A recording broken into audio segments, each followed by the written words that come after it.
Assalamualaikum warahmatullahi wabarakatuh. Alhamdulillah. Jadi apa kabar adik-adik semua?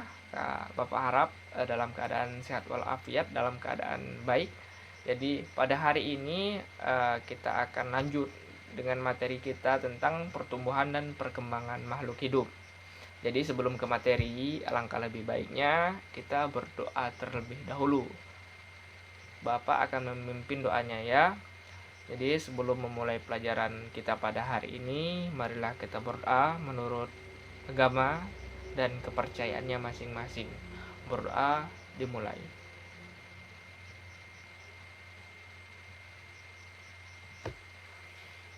Doa selesai. Jadi adik-adik semua, jadi hari ini kita akan belajar tentang pertumbuhan dan perkembangan pada makhluk hidup. Jadi sebelum kita ke materi, Bapak lihat adik-adik semua sedang ngantuk. Jadi lebih baik kita ice breaking terlebih dahulu dengan menyanyikan lagu Naik Delman. Tahu adik-adik semua lagu Naik Delman? Baik, kalau tahu kita nyanyi bersama-sama. 1, 2, 3.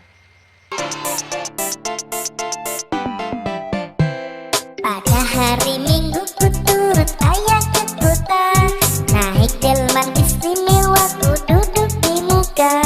Ku duduk samping Pak Kusir yang sedang bekerja, mengendarai kuda supaya baik jalannya. Tuk tik tak tik, tuk tik tak tik, tuk tik tak tik tuk. Tuk tik tak tik, tuk tik tak, suara sepatu kuda. Tuk tik tak tik, tuk tik tak tik, tuk tik tak tik tuk. Tuk tik tak tik, tuk tik tak, suara sepatu kuda. Baik, bagaimana adik semua? Sudah fokus? Alhamdulillah sudah fokus ya. Jadi kita lanjut ke materi kita, pertumbuhan dan perkembangan pada makhluk hidup.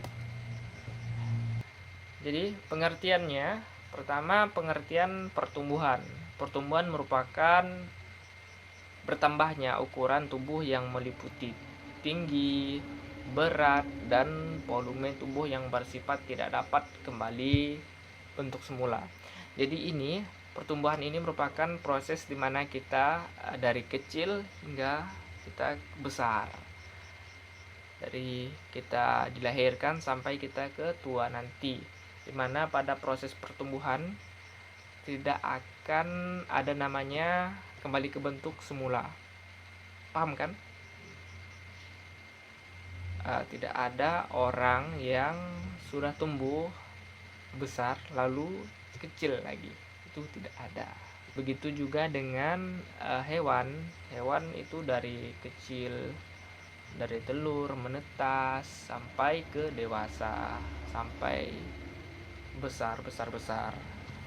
Begitu juga dengan tumbuhan dari biji, bisa dari biji kecil hingga besar. Perkembangan merupakan proses biologis makhluk hidup menuju tingkat kedewasaan. Dapat berupa perubahan bentuk, susunan, dan fungsi organ-organ tubuh menuju kedewasaan atau kesempurnaan. Jadi ini merupakan kita ambil contoh menuju kedewasaan atau kesempurnaan itu manusia. Kalau sudah dewasa, pikirannya itu akan menjadi lebih pintar, lebih cerdas, lebih dapat lebih dewasa. Intinya itu lebih dewasa.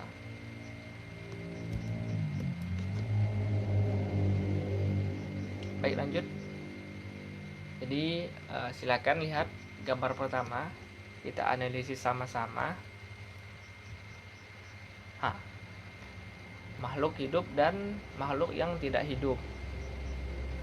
Makhluk hidup itu merupakan makhluk yang hidup, bernyawa, bertumbuh dan berkembang. Sedangkan makhluk yang tidak hidup merupakan makhluk yang makhluk yang tidak ada nyawanya. Mereka digerakkan oleh makhluk yang hidup dan lain-lain. Itu adalah perbedaan antara makhluk hidup dan makhluk tidak hidup. Lanjut ke gambar 2. Silakan adik-adik lihat gambarnya, cermati. Itu merupakan gambar apa? Benar, itu merupakan gambar ayam, dimana ayam tersebut bertelur. Jadi Bapak mau nanya nih, lebih dulu mana, ayam atau telur? Oke, nggak tahu ya, ada ayam, ada yang bilang telur, ada yang bilang ayam. Jadi menurut Bapak, yang dulu lahir itu ialah ayam dulu baru telur. Kenapa? Dalam agama Bapak, dalam Al-Quran telah menjelaskan bahwa setiap makhluk hidup diciptakan berpasang-pasangan. Otomatis ayam diciptakan berpasang-pasangan, ada ayam betina dan ayam jantan, dimana mereka kawin lalu menghasilkan telur. Jadi ayam makannya banyak, bisa makan nasi, bisa makan padi, makan tumbuh-tumbuhan. Tempat hidupnya, kalau ayam yang dipelihara, tempatnya di kandang. Biasanya kalau yang di hutan itu ayam-ayam hutan namanya. Sudah mengerti sampai sini? Oke, baik, kita lanjut. Faktor-faktor yang mempengaruhi pertumbuhan dan perkembangan. Ada faktor dalam dan ada faktor luar, eksternal. Jadi faktor dalam ini merupakan gen dan hormon. Gen adalah pembawaan sifat yang diturunkan. Jadi untuk manusia, pembawaan sifatnya itu tergantung kepada orang tuanya. Hormon adalah zat yang dihasilkan makhluk hidup yang berfungsi untuk mengendalikan berbagai fungsi dalam tubuh. Kita lanjut ke faktor luar, eksternal, di mana faktor yang mempengaruhi pertumbuhan dan perkembangan makanan. Apa yang kita makan? Kalau makanan yang kita makan adalah makanan yang sehat, yang bernutrisi, insya Allah tumbuh dan perkembangan kita lancar. Suhu ini lebih ke tanaman, dimana kalau tanaman yang tidak cocok suhunya, dia akan layu dan bisa sampai mati. Cahaya, dimana cahaya ini merupakan faktor pertumbuhan dan perkembangan. Dalam manusia membutuhkan cahaya, dia untuk kesegaran badannya, tumbuhan, untuk fotosintetisnya hewan, begitu juga. Dan yang paling penting ialah air, dimana pada manusia, hewan, tumbuhan itu memerlukan yang namanya air.